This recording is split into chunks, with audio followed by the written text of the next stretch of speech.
What's good, guys? I'm Buffalo Lake Video, and today, building and reviewing 75399, the Rebel U-Wing Starfighter, which released this May, with the release of Andor Season 2, with 594 pieces and 4 minifigures. This set looks amazing, but without further ado, let's just get right into it.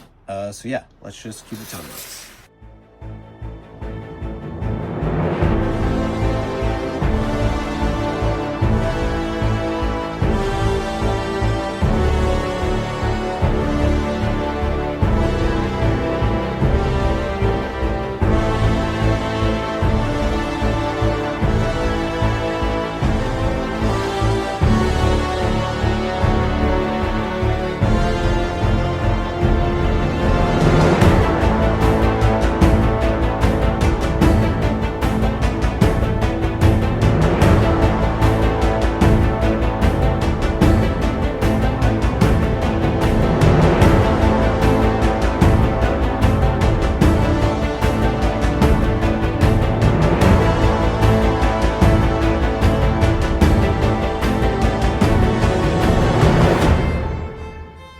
Alright guys, here's the fish build. I really like it. It was a lot of fun to make.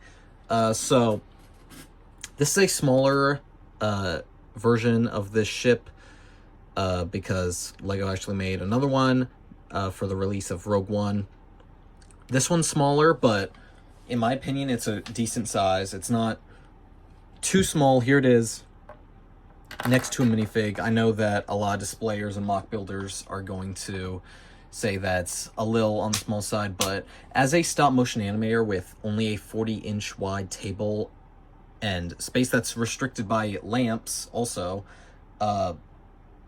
this is like a perfect size, honestly, because I don't have to worry too much about it taking up a lot of room, and I can still focus on what I'm animating.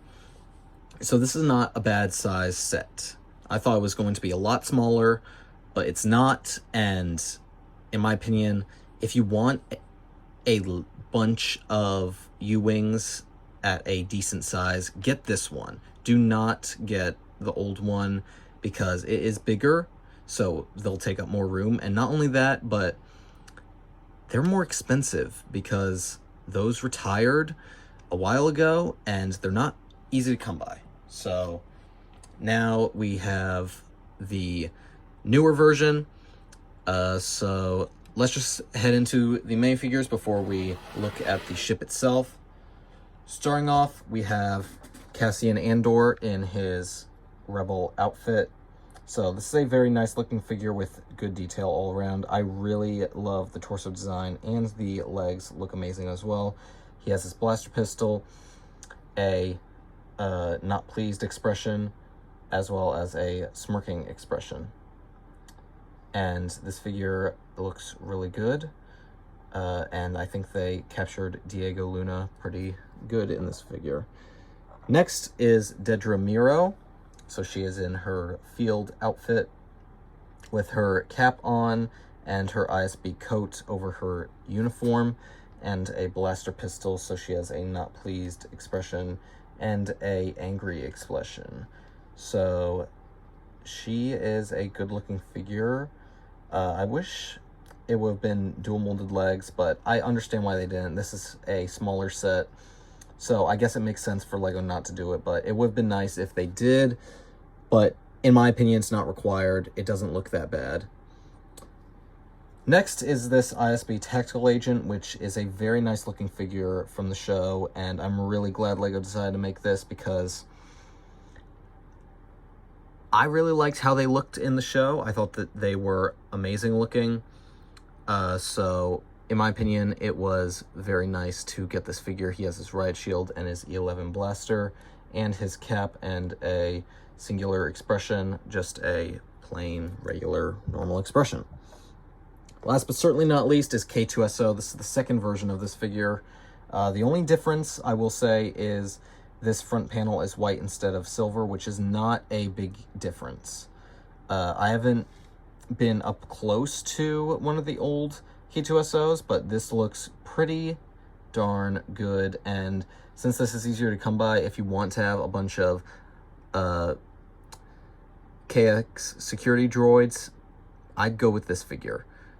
So he has his nice white eyes, Imperial logos on the shoulders, and printing on the front, and a stud on the back, and he comes with an E11 blaster. So let's get into the main attraction, the U-Wing itself. So going over the outside, it looks pretty nice. It has some, you can see mixed matched colors, so pieces are gray, white, and yellow, and they're mixed. So like on this side you have blue, white, and yellow. This side is blue, white, and gray. So it looks like a Rebel ship.